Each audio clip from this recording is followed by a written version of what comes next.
건강 플러스 인사드립니다. 안녕하세요, 남유식입니다. 안녕하세요, 윤희영입니다. 네, 일체유심조라는 말이 있습니다. 우리의 모든 것은 마음에서부터 시작된다라는 뜻인데요. 그만큼 마음 긍정적으로 생각하는 게 중요하다는 것 누구보다 잘 알고 있지만 또 말처럼 쉽지가 않아요. 맞습니다. 이 어느 순간 깊은 수렁에 빠진 것처럼 가라앉았다가도 아무렇지 않게 다시 또 일상을 회복하곤 하는데요. 이렇게 삶에 있어서 업앤다운을 조절하는 게 정말 중요하겠죠. 그래서 이번 시간에는 마음을 다스리는 법에 대해 배워보도록 하겠습니다. 오늘 함께 할 주제 바로 우울증입니다. 하루에도 수백 번 밀물과 썰물처럼 뒤바뀌는 감정. 그 내면의 전투 속에 휘말리는 순간 우리는 우울증에 빠져든다. 우울증은 정신건강 장애 중 하나로 개인의 질환인 동시에 사회적 상황과도 이어져 있는데 무엇보다 적극적인 치료와 대처가 필요한 질환이다. 우울증은 영어로 디프레션이라고 하는데요. D라는 건 이제 제거됐다는 뜻이고, 프레셔는 이제 어떤 엔진 같은 뜻이거든요. 그래서 어떻게 보면 엔진이 제거된, 한마디로 에너지가 고갈된 상태를 말하는 거고요. 기분만 우울한 게 아니라 전신적인 신체 기능도 다 떨어져서 식욕도 떨어지고 잠도 못 자고 어떤 흥미, 동기 수준도 떨어지고 그래서 일상생활에 상당히 지장이 발생하는 이런 뇌 질병입니다. 우리나라 우울증의 유병률은 OECD 국가 가운데 1위. 수치로 보면 국민의 36.9%가 우울증을 앓고 있는 것으로 조사됐다. 이젠 사회의 인식 전환이 필요한 우울증. 의지만으로는 이겨낼 수가 없다는데 오늘 TV주치에서는 마음의 감기라 불리는 우울증에 대해 자세히 알아본다. 네, 오늘 도움 말씀을 위해 건양대학교 병원 정신건강의학과 오홍석 교수님 나오셨습니다. 안녕하세요. 안녕하세요. 네, 안녕하십니까. 네, 지난 방송 출연하셨을 때 저희가 그 알코올성 장애에 대해서 이야기를 나눠봤었는데 네. 그 반응이 진짜 주변에서 보신 분들 뜨거웠어요. 정말 뜨거웠죠. 네, 술도 많이 줄이셔야 된다고 네. 많이 느끼고. 저도 지난번에 같이 녹화 진행하면서 몸이 거의 밖으로, 의자 밖으로 나올 만큼 네, 집중을 딸려가는 너무 거죠. 많이 했습니다. 이렇게 방송 보시면서 많은 분들이 진짜 이 돈 주고 마시는 독배 좀 끊어보겠다. 의지를 다지시는 분들이 굉장히 많았거든요. 근데 오늘 주제가 우울증입니다. 특별히 이 주제를 선택하신 이유가 있을까요? 네, 이 우울증은 사실 마음의 감기라고 부를 만큼 우리 주변에 흔히 발생할 수 있는 질병인데요. 네. 일반 감기는 사실 가만히 둬도 좋아지지만 우울증은 치료하지 않으면 6개월 이상 지속되는 경우들이 대부분이고요. 또 만성화되는 경우들도 있습니다. 우울증이 심해지면 일상생활에 상당한 지장이 생기고 심한 경우엔 자살까지 이를 수 있기 때문에 꼭 치료를 받으셨으면 좋겠는데 우리나라 그 통계적으로 보면 국민분들의 우울증 치료율은 3분의 1밖에 안 됩니다. 네, 그래서 생각보다 적네요. 네, 그래서 이번 기회에 좀 우울증에 대해서 자세하게 알려드리고자 저희가 나오게 됐습니다. 네, 실제로 치료를 받으시는 분들 수도 적고 또 상처처럼 겉으로 보이는 것도 아니니까 네. 받기 전에는 잘 느끼지도 못할 것 같은데요. 이 우울증이라는 것의 사전적 의미부터 좀 짚어주실까요? 보통 우울증이란 이제 영어로 이제 디프레션이라고 하거든요. 네. 근데 여기서 D라는 거는 이제 뭔가 제거됐다는 의미고 프레션은 뭐 프레저 이런 게 어떤 압력, 엔진 이런 의미거든요. 그러니까 어떻게 보면 우리 몸의 어떤 동력, 엔진이 제거된 상태 이런 게 이제 우울증인데요. 그러니까 뭐 기분은 당연히 우울하고 무기력하고 아무것도 하고 싶지 않아지고 근데 단순히 그런 기분만의 문제가 아니라 전체적인 정신 기능이 다 떨어져서 네. 어떤 생각도 잘 안 되고 자꾸 부정적인 생각만 들고 어떤 행동도 줄어들고 잠자는 것도 어려워지고 식사도 안 되고 이렇게 전체적인 뇌의 기능이 저하된 상태가 2주 이상 지속될 때 저희는 우울증이라고 진단하게 됩니다. 네, 네. 말씀해 주신 것처럼 단순히 나 오늘 좀 우울하다 이런 기분 상태를 네. 나타내는 것이 우울증은 아닌데 그러니까 우울감과 우울증 이걸 좀 나눌 수 있는 차이를 네. 좀 말씀해 주시면 좋을 것 같아요. 네, 많은 분들이 그냥 우울한 게 그냥 우울증 아니야? 이렇게 네. 생각하는데요. 사실은 우울감은 우울증의 하나의 증상일 뿐이고요. 그 외에 다른 다양한 이제 다른 증상들이 동반돼 있고 일반적으로 살면서 우울감은 누구나 느끼지 않습니까? 네. 근데 이런 우울감은 그렇게 2주 이상 지속되는 경우는 잘 없습니다. 대부분 일과적으로 잠시 나타났다 사라지고요.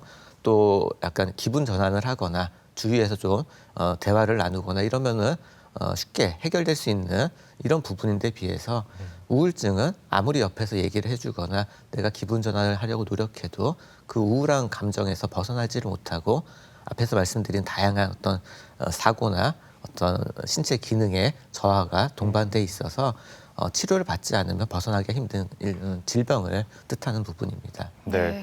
뭐 과거에 비해서는 이런 정신학적 아니면 우울증으로 인해서 병원을 찾는 분들이 많아졌다고는 하지만 아직도 안 가시는 분들도 많잖아요. 많죠. 실제로 이 우울증이라는 게 어느 정도로 좀 흔히 있는 질환인가요? 뭐 제가 서두의 우울증을 마음의 감기라고 표현했는데 전체 정신질환 중에 가장 흔한 질환 중에 하나고요. 보통 5명에 1명꼴로 평생 살면서 한 번 정도 우울증을 경험한다고 말씀을 드리고요.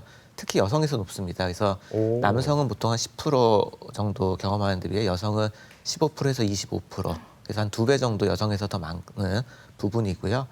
전체적으로 증상도 좀 여성분들이 심한 경우도 좀 더 많습니다. 예. 네. 여성이 높은 이유가 따로 있을까요?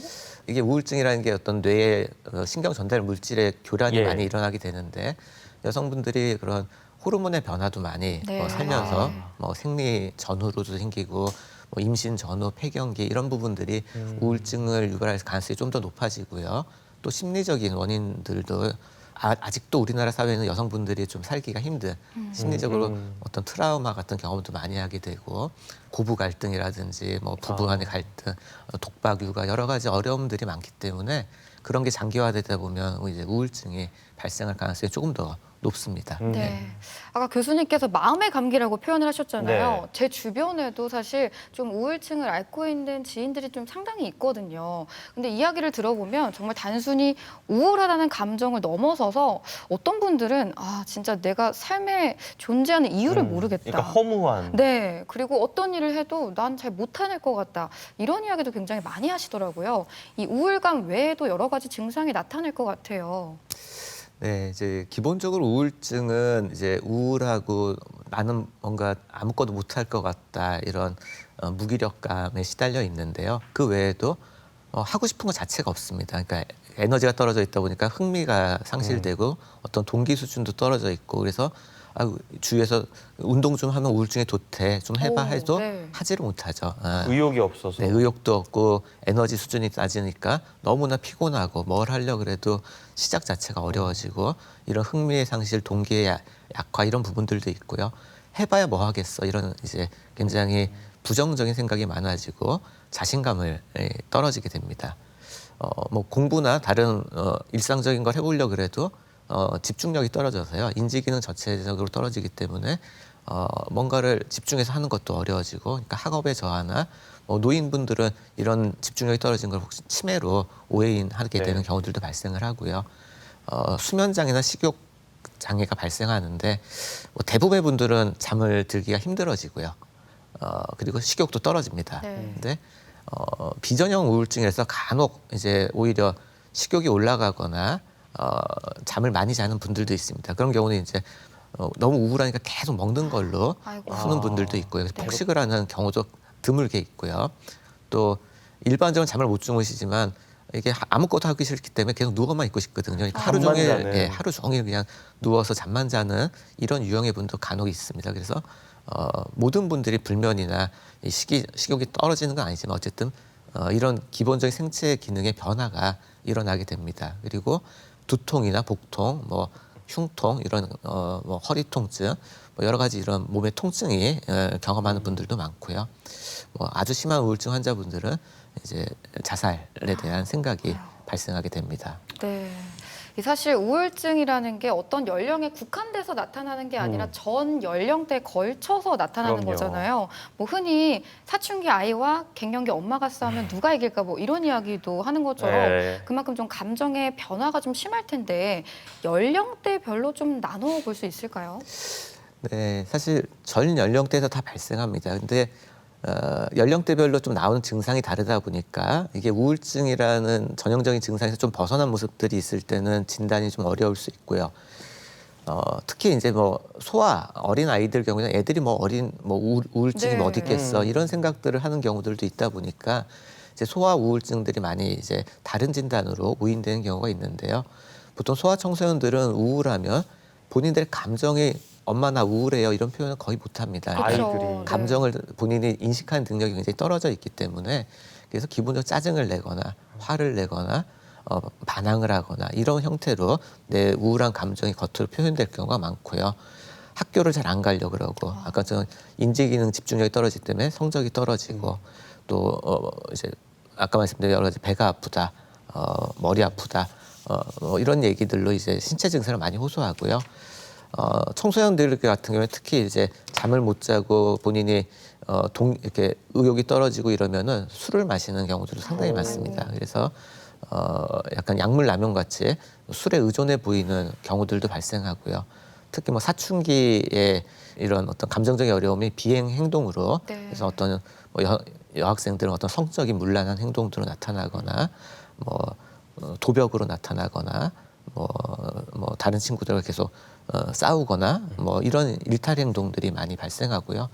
뭐 우리나라 이제 또 고등학생들은 이제 이런 그 입시에 대한 부담들이 많고 그렇죠. 그런 경우에 약간 이런 우울증이 흔히 얘기하는 아유 뭐 입시하면 다 저렇지 이런 고산병하고 좀 헛갈리는 부분들도 발생할 수 있습니다. 그 이후에 나이대별로도 좀 네. 전반적인 증상이 다르더라고요. 뭐 중년분들은 또 다른 증상이 나타나지 않을까요? 학업 스트레스보다는? 네, 이제 중년분들은 대부분 이제 좀 나이 들어서 생기는 우울증은 조금 더 어떻게 보면 이제 심리적인 원인이 많이 작용을 할 가능성이 높거든요. 가장의 무게 약간 이런. 네, 맞습니다. 그래서 일단 나이가 먹으면서 실직이나 이런 부분들이 발생하는 경우들도 많고요. 또 건강이 나빠질 수도 있습니다. 네. 또 내 주변에 가족이나 뭐 부모님이 돌아가시는 경우들도 생기고요. 경제적 어려움, 어떤 책임감 이런 것들이 이제 심리적으로 우울증을 유발할 가능성이 높고요. 또 많이들 이제 중년에서 발생하는 우울증의 형태가 빈둥지 증후군이라 그래서 내가 이렇게 열심히 정말 가정을 위해서 또는 뭐 인생을 그동안 열심히 살아왔는데 직장에서도 나는 이제 밀려 나가고 있고 집에서도 애들이 뭐 엄마나 아빠에 대해서 좀 약간 안 좋은 얘기를 하고 애들도 이제 떠나나가고 이런 이제 상황이 되면 내가 뭐 하러 살았는데 이렇게 힘들게 살아온 이유가 뭘까 이제 이런 이제 감정들이 우울증을 유발하기도 소외감 하고요. 같은 건가요? 맞습니다. 평생 난 참고만 살았고 내 인생 못 살았어 이런 경우들 많거든요. 그래서 그런 게 화병처럼 네. 표현되기도 합니다. 네.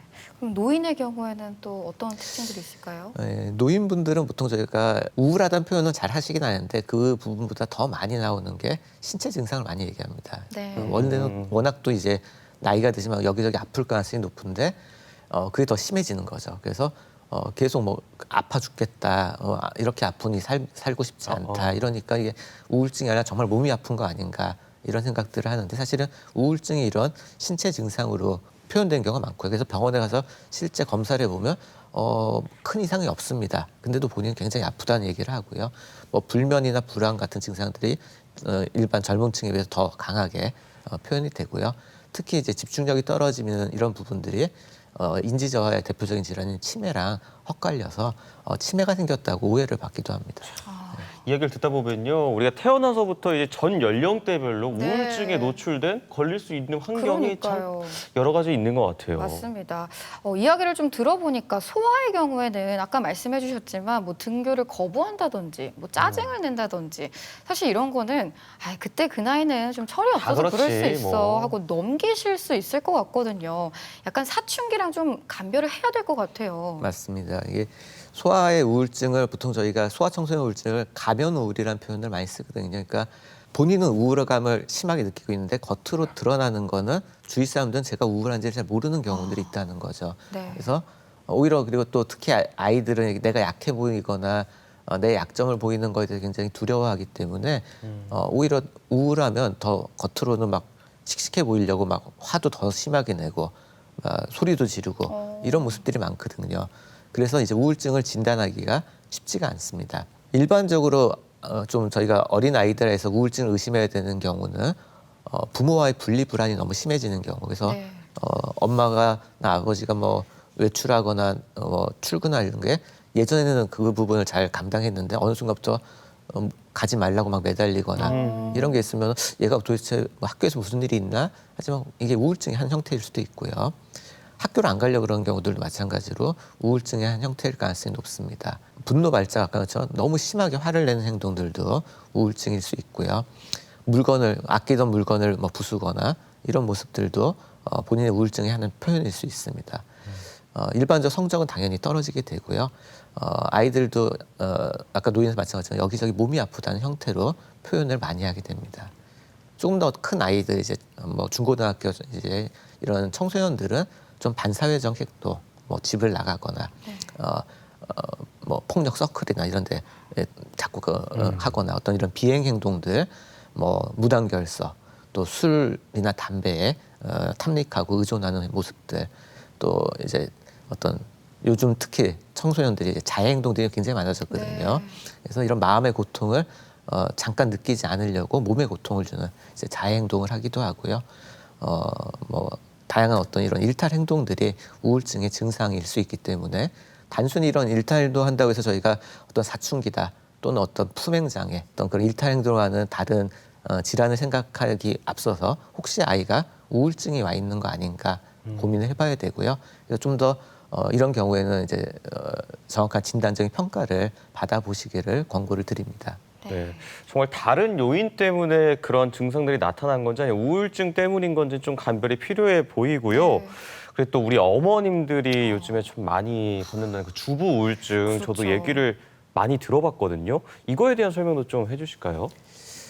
네, 사실 뭐 주부 우울증이라는 질병이 따로 있는 건 아닙니다. 근데 아까도 말씀하신 여성에서 우울증이 흔하고 네. 이 나이의 주부 여성분들의 우울증이 호발하기 때문에 그냥 그걸 이제 주부 우울증이라고 통칭해서 이야기하게 되고요. 그럼 이렇게 여성분들이 우울증이 좀 흔히 발생하는 이유는 앞에서 얘기한 어떤 호르몬의 변화랑 상당히 관련이 많습니다. 그래서 생리 전후로 우울증을 경험하는 분들도 있고요. 임신이나 출산 시기에 변화하는 어떤 이런 여성 호르몬의 차이가 우울증을 유발하는 경우들도 상당히 많습니다. 그래서 보통 제가 산후 우울증 뭐 이런 얘기들도 많이 하고요. 또 갱년기가 되면서 여성 호르몬이 급격히 줄어들 때도 우울증이 잘 발생하게 됩니다. 여성분들이 다양한 스트레스 상황에 노출되면서 뭐 고부 갈등, 부부 갈등, 자녀 문제 이런 부분들이 남성보다 아무래도 더 심리적인 어려움이 유발될 가능성이 좀 더 높습니다. 그런 부분들이 우울증의 원인이 되는 경우도 상당히 많고요.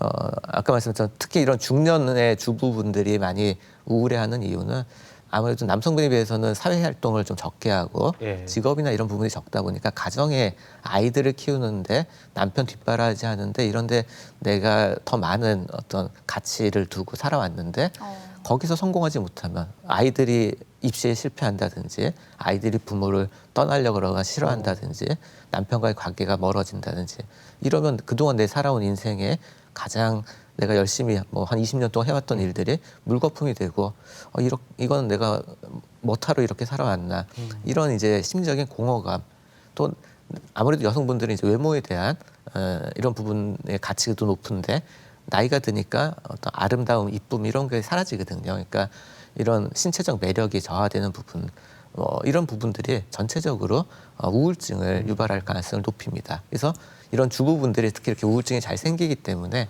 저희는 이런 부분들을 주우울증을 통칭해서 말씀을 드립니다. 네.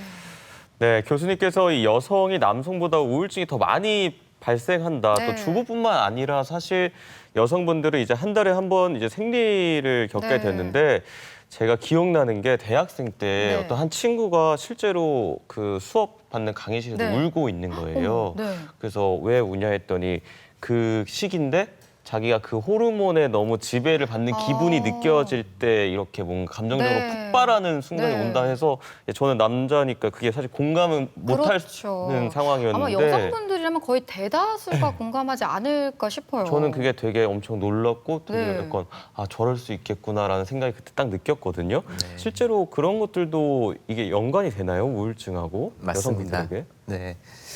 실제 우울증의 진단 중에 월경정 불쾌장애라고 하는 진단이 포함이 됩니다. 그래서 이 대부분 이제 그 생리 전 시기에 약간의 뭐 불편감들이 있습니다. 신체 증상 이런 부분들이 있는데 특히 그거와 더불어서 이제 어떤 정서적인 어려움을 경험하는 분들이 있습니다. 뭐 대표적인 거는 우울감, 네. 또 흥미 감소, 불안, 집중력 저하, 뭔가 내가 나를 통제하지 못할 것 같고 폭발할 것 같은 어떤 이런 두려움, 분노감, 과민함 이게 생리 전 한 일주일 동안 보통 여성분들 한 달에 한 번 정도 그 생리를 한다 그러면 한 달에 한 일주일 동안은 계속 생리 전에 이런 기분을 느끼는 분들이 네. 있거든요. 그리고 생리가 지나가면 생리를 하면서부터 이게 확 좋아집니다. 오. 그래서 매달 그래서 주위에서 알죠.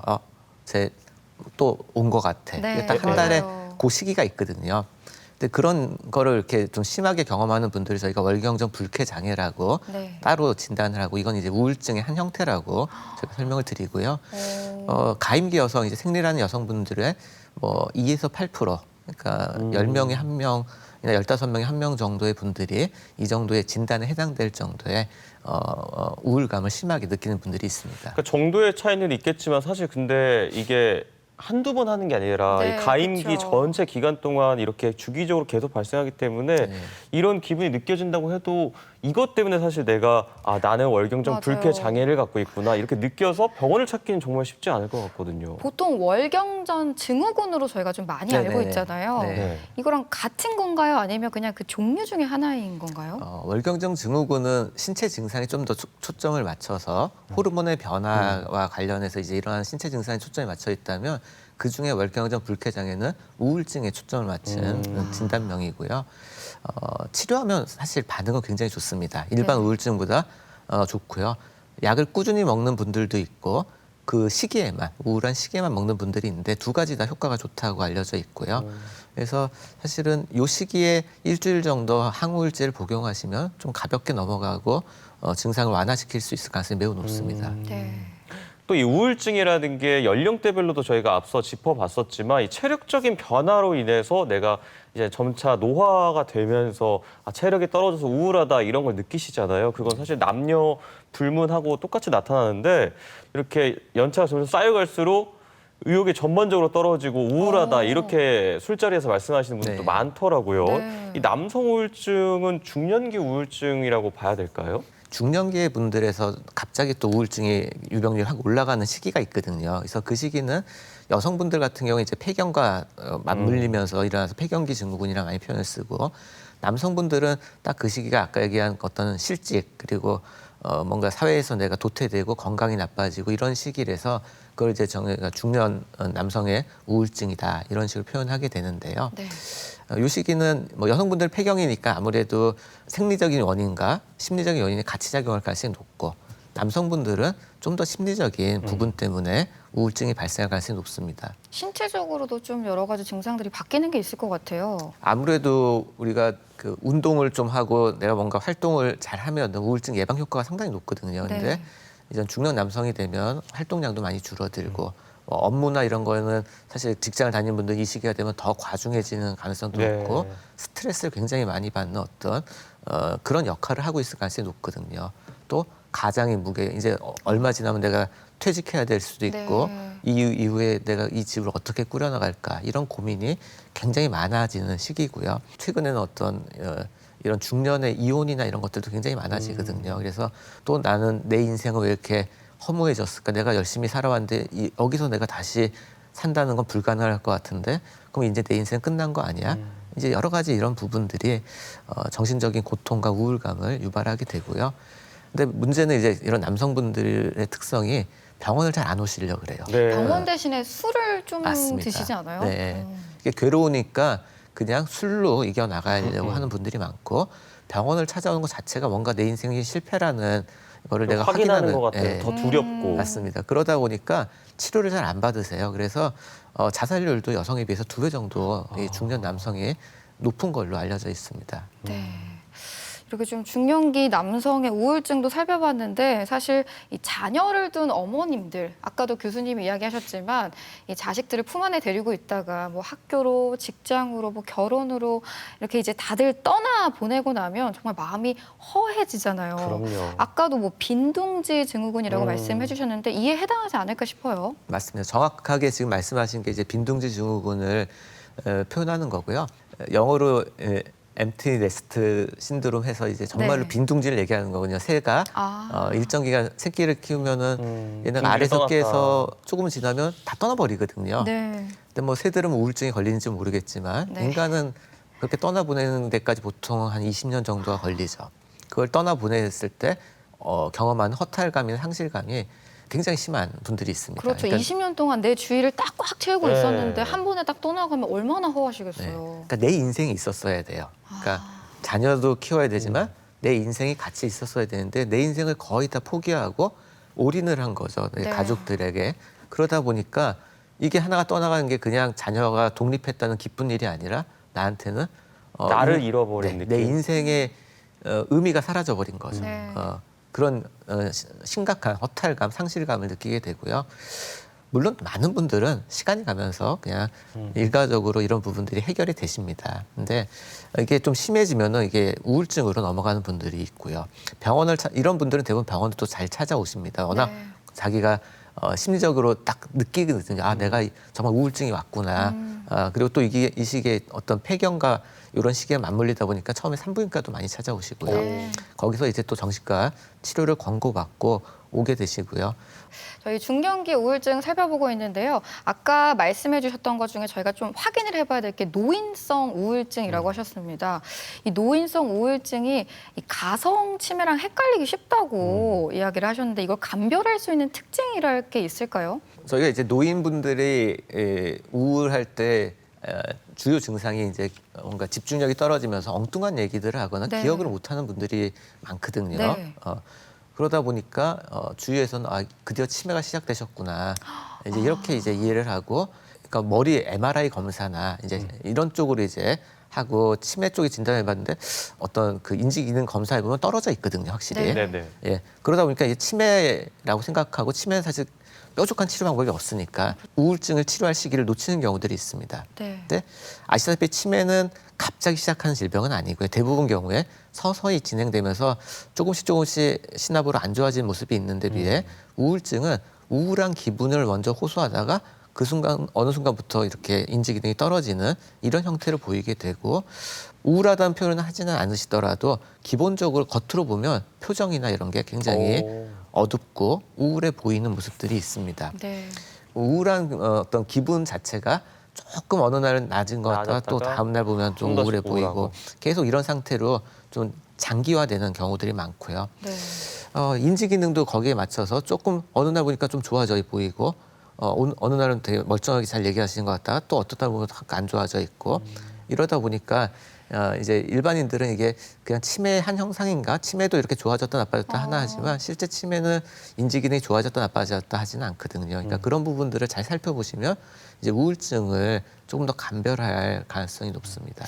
병원을 내원하시는 이 가성치매 우울증 앓고 계신 노인분들은 실제로 치료는 치매와 다르게 더 잘 되는 편인가요? 치매는 사실 악화를 막을 뿐이지, 그러니까 진행을 막을 뿐이고, 완치하는 게 근본적인 치료는 사실상 어렵다고 보는데 비해 우울증에 의한 가성 치매는 우울증을 치료하면 현상이 사라집니다. 인지 기능이 다시 정상으로 돌아오는 네. 거죠. 조기에 진단해서 우울한 그 항우울제나 이런 약물 치료 또는 다른 치료를 하면은 인지 기능이 회복이 되고요. 저희도 이제 의사도 이 사람이 치매인가 아니면은 우울증인가 감별하는 게 쉽지 않거든요. 처음 보면. 근데 몇 가지 이제 질문을 던졌을 때 특징적인 부분이 있습니다. 치매 환자분들은 내가 기억력이 떨어졌다는 거를 알리고 싶어 하질 않아요. 그래서 자꾸 거짓으로 표현하는 경우가 많습니다. 네. 그래서 점심에 뭐 먹었어요? 그러면은 뭐 기억 안 나지만 된장찌개 먹었어요. 뭐 이렇게 하는 거죠. 근데 가족한테 물어보면 아니요 오늘 점심 뭐 다른 거 먹었는데요. 이제 네네. 본인이 이제 그런 식으로 이제 표현을 하는데 비해 우울증 환자는 점심 뭐 드셨어요? 그럼 몰라요. 그냥 생각하기가 싫은 거예요. 네. 에너지가 다 떨어져 있고 아무것도 하기 싫으니까 뭔가 생각도 하고 싶지 않고 그래서 그런 질문들에 대해서 대부분 잘 모르겠다. 집 주소가 어떻게 되냐 하면 뭐 치매 환자들은 뭐라고 이렇게 좀 옛날 주소라도 얘기하는데 네. 우울증 환자는 잘 모르겠어요. 이제 이런 식의 표현들이 많습니다. 그래서 저희가 그런 부분들이 있어서 이 사람이 좀 우울한 거 아닐까 하고 아까 말씀처럼 언제 시작됐고 이게 어떻게 변화되었는지 혹시 평소에 우울감을 표현하는 어떤 부분이 없었는지 이런 부분들을 저희가 좀 확인해서 우울증이 의심되면은 저희가 우울증 치료를 병행하는 경우들이 많이 있습니다. 네. 저희가 지금 연령대별로 나타나는 우울증의 종류, 특징 같은 것들을 함께 살펴보고 있는데요. 이 우울증의 사실 원인도 대화를 하면서 네. 나타나긴 하지만 이게 크게 생물학적인 요인이라고 할까요? 그리고 또 심리 환경적인 요인들도 되게 다양하게 있을 것 같거든요. 이제 그런 것들을 하나씩 살펴볼까 합니다. 유발하는 원인들은 뭐라고 봐야 될까요? 대부분 정신과 질환이 이제 생물학적 요인이랑 심리적 요인, 환경적 요인이 다 같이 이제 병행해서 원인으로 작동하는 경우가 많습니다. 우울증도 마찬가지인데요. 우울증은 많이들 이제 심리적 원인을 더 많이 생각합니다. 이게 어떤 뇌 질병이라기보다는 얘가 스트레스 받아서 아니면 요새 사는 게 힘들다 보니까 네. 일시적으로 이렇게 심리적으로 우울한 상태에 빠졌을 거야라 생각하는데 사실은 우울증도 생물학적 원인이 매우 크게 작동하는 질환입니다. 그럼 유전적으로 이제 부모님 중에 뭐 예를 들면은 네. 과거에 우울증을 앓았던 부모님이 계시면 자녀도 그렇게 우울증에 걸릴 확률이 높다는 건가요? 맞습니다. 그래서 대부분 우울증 환자분들의 병력을 살펴보면 가족력이 있는 경우가 많고요. 네, 부모나 뭐 부모의 형제들 중에 우울증을 앓았다는 분들이 있는 경우가 많고요. 보통 이런 유전적인 부분들을 살펴볼 때 제일 많이 하는 게 쌍생아 영우라고 해서 일란성 쌍둥이, 이란성 쌍둥이 이런 경우들을 살펴본 연구들을 하는데 이런 쌍생아 연구를 해보면 한쪽에 우울증이 생기면은 다른 그 쌍둥이에게 우울증이 생길 확률이 보통 50%. 그러니까 유전율이 한 50% 가까이 되는 거죠. 그러니까 똑같은 유전자를 타고 나면 50%의 확률로 이런 우울증이 발생하니까 생각보다는 어떤 이런 그 유전적 요인이 강하게 작용하는 거고요. 그래서 직계 가족 중에 이런 우울증이 있는 경우에 일반인에 비해서 우울증의 유병 그 가능성은 한 2배에서 3배 정도 네. 높아지는 걸로 알려져 있습니다. 네. 그리고 사실 우울하다는 감정을 느낀다는 것 자체가 왜 우리가 흔히 말하는 뭐 행복 호르몬 같은 뭐 세로토닌이라든지 도파민이 안 도파민이 나온다. 잘 분출이 안 되고 전달이 잘 안 돼서 그런 감정을 좀 느끼는 거잖아요. 이런 부분에도 좀 원인이 있을 것 같아요. 네, 맞습니다. 그러니까 방금 말씀드린 어떤 유전적 요인, 타고난 부분들이 있는 사람들이 스트레스나 뭐 여러 가지 환경적인 요인이 오면은 이런 신경 전달 물질이 고장이 일어날 가능성이 더 높은 거죠. 그러니까 똑같은 스트레스를 받아도 이런 유전적 요인이 낮은 사람들은 그냥 스트레스로 잘 넘어갈 수 있고 우울증이나 질병까지 발생하지 않을 수 있는데 유전적 요인이 있는 분들은 그런 스트레스의 결과 만성적으로 이제 계속 반복되다 보면 뇌 안에 세로토닌, 노르에피네프린, 도파민 이런 여러 가지 우울증에서 주요한 신경 전달 물질들의 교란이 일어나서 너무 낮아지거나 잘 안 나오거나 고갈돼 버리거나 이러면은 이제 아까 말씀한 한 6개월 이상 우울한 시기가 계속 장기적으로 지속이 되는 상태가 발생합니다. 근데 그런 신경 전달 물질이 내가 타인보다 뭐 도파민 수치가 뭐 잘 안 나온다 이런 것들이 마치 키가 다 다른 것처럼 신장이 그런 것처럼 타고나는 건가? 유전적인 아니면은 요인? 평소에는 잘 나왔는데 이런 스트레스를 받거나 어떤 심리적으로 어려움을 경험했을 때 일시적으로 그런 문제가 발생하는 거죠. 그래서 평상시에도 안 나오면 만성적인 우울감을 시달릴 거고요.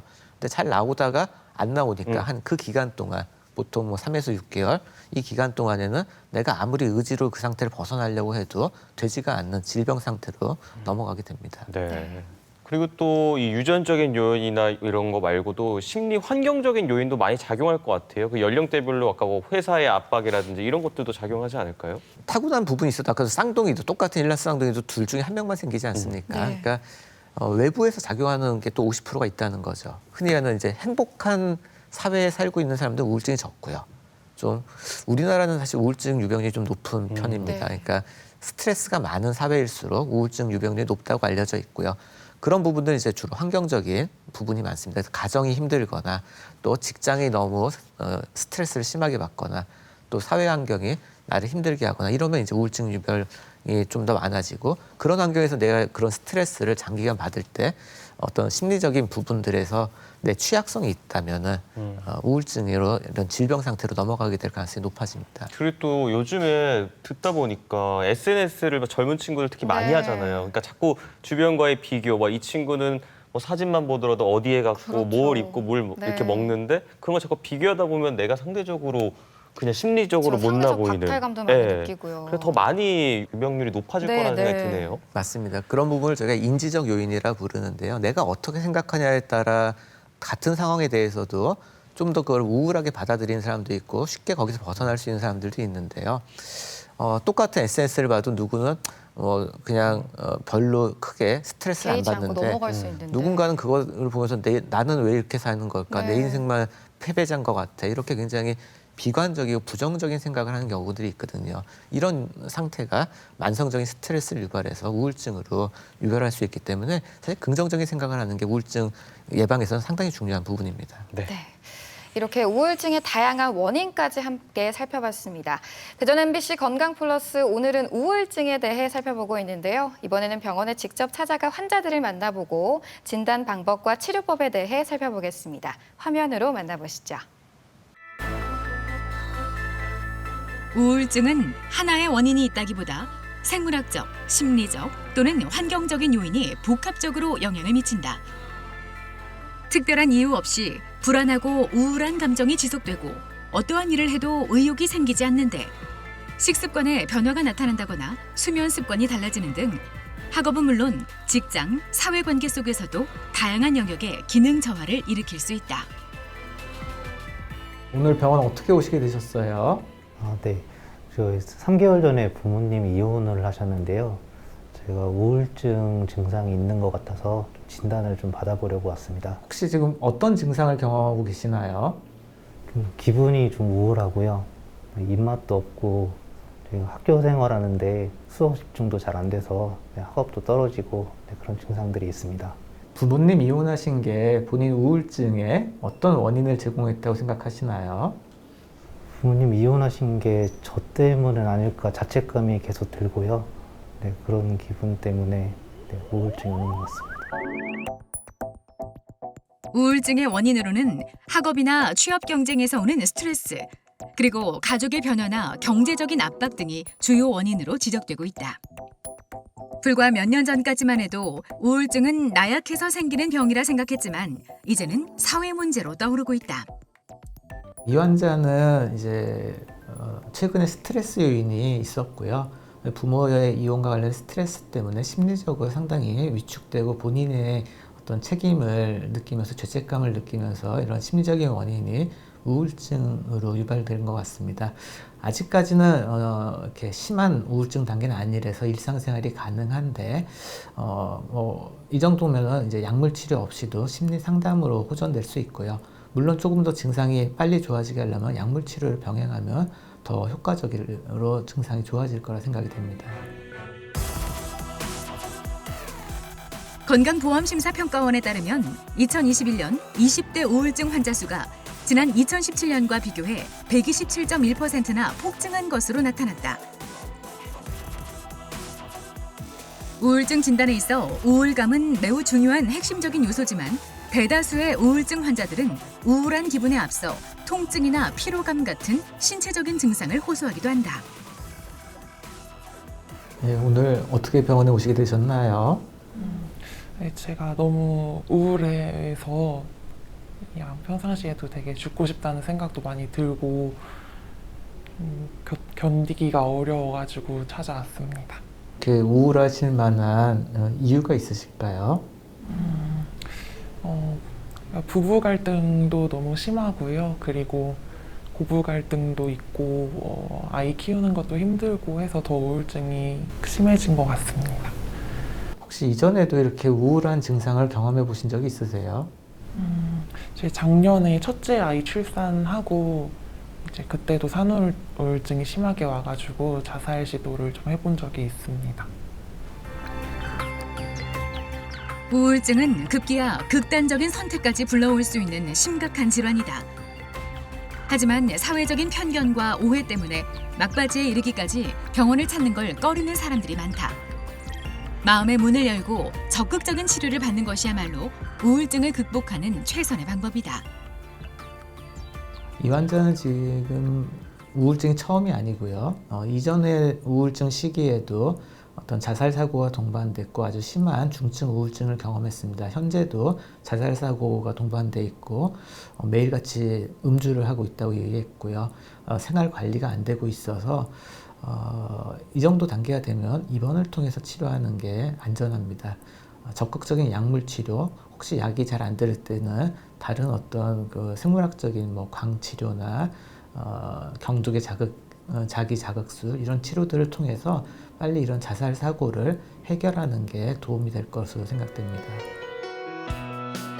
우울증 치료는 정확한 진단적 평가에 따른 약물 치료와 상담 치료를 병행해야 효과적이다. 한두 달 정도 치료 후에는 평상시 기능의 70~80%가 회복된다. 또 자기장을 이용해 뇌의 기능을 회복하는 경두계 자기 자극술도 많이 쓰이는 자기장 치료법 중 하나다. 디지털 기술이 발달함에 따라 디지털 치료제 개발도 활발히 이루어지고 있다. 우울증은 조기에 치료하면 상당히 예후가 좋을 수 있는데요. 만성화가 되면은 다른 질병과 마찬가지로 치료가 어렵습니다. 특히 심한 우울증 환자들은 자살 같은 어떤 굉장히 위험한 행동 문제가 발생할 수 있기 때문에 조기에 발견해서 치료적 도움을 받는 게 필요하겠습니다. 우울증에 있어 우울감은 증상의 일부일 뿐 신체와 정신에 걸쳐 다양한 증상들이 복합적으로 모인 질환이 바로 우울증이다. 우울증의 치료는 무엇보다 전문의와의 신뢰가 바탕이 돼야 한다. 중도에 포기하지 않고 꾸준히 치료받는 것이 중요한데 특히 우울증 치료에 있어 음주는 증상을 악화시키기 때문에 가급적 피하는 것이 좋다. 우울증 치료의 첫걸음, 나를 인정하고 돌아보는 것에서부터 시작한다. 네, 병원에 찾아가서 환자들 만나보고 우울증에 대한 이야기 들어봤습니다. 오늘 주제에 대해서 이야기를 하다 네. 보니까요. 시간이 어느덧 너무 시간이 빨리 벌써 지나갔어요. 마칠 시간이 돼버렸어요. 맞습니다. 오늘 이야기를 나누다 보니까 진짜 전 세대가 앓을 수 있는 우울증의 종류가 이렇게 많은지 몰랐습니다. 그러게요. 이 건강한 정신 건강을 위해서 저희가 다음 이 시간에는요. 이 우울증의 진단법과 치료법에 대해 또 자세히 다뤄보도록 하겠습니다. 네, 지금까지 도움 말씀의 정신건강의학과 오홍석 교수님이었습니다. 오늘 말씀 감사합니다. 고맙습니다. 네, 감사합니다. 다음 주에 또 교수님 나와주실 수 있으시죠? 네, 다음 주에 다시 뵙겠습니다. 네. 감사합니다. 자, 건강플러스 오늘 저희가 준비한 소식은 여기까지입니다. 건강한 한 주 보내시고요. 저희는 다음 이 시간에 인사드리겠습니다. 함께해 주신 여러분 고맙습니다. 고맙습니다.